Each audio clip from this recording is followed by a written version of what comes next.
Hi, I'm Jared Hardy, owner of Team Hardy, and head instructor for our law enforcement programs.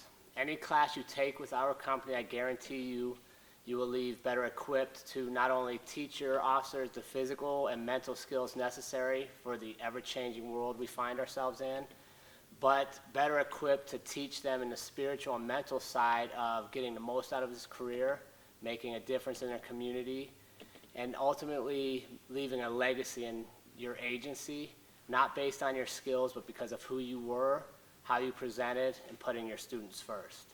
That's the guarantee we make, and that's why you should train with us. So this is a very common position. Almost any skill program you go through will cover. The defensive recovery position, a floor to feet position, basically a position that should tactically get your officer off the ground and back to their feet as safe and practical as possible. However, one thing I want to stress that I believe is different and that is a misnomer in a lot of teaching today is instructors place the priority on getting to your feet here.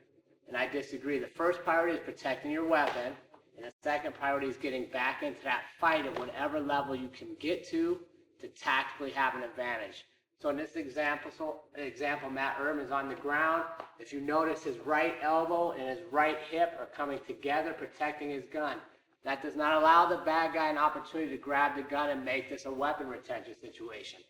When Matt hits the ground, he will assume this position.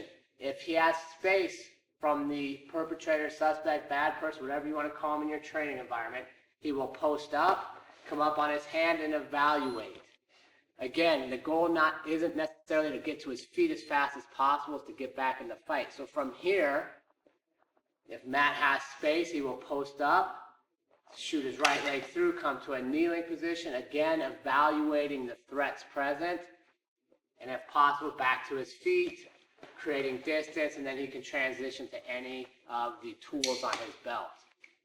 What happens if the environment changes? So Matt's on the ground, he's protecting his gun, the suspect backs away, Matt starts to post up, and the bad guy decides to re-engage.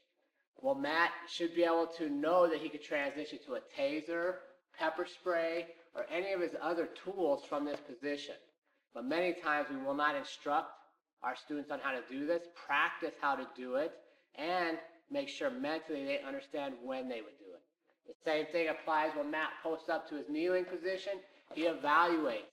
From here, we know he can get to anything on his belt, but if we practice transitioning to that in our defensive tactics training environment, if we practice, what if the guy decides he's done fighting on the ground and he wants to pull a gun himself? Does Matt know that he's capable of drawing his firearm, giving commands, and delivering rounds if necessary, or transitioning and coming all the way up to his feet depending on the circumstances? Right now, he's unarmed. By all video standards, media standards, professional standards, he has no weapons in his hands. So going to lethal force should not be the first and only option our officers train. If it's appropriate, for sure we will use it, but we also need to make sure we're able to use lesser means of force.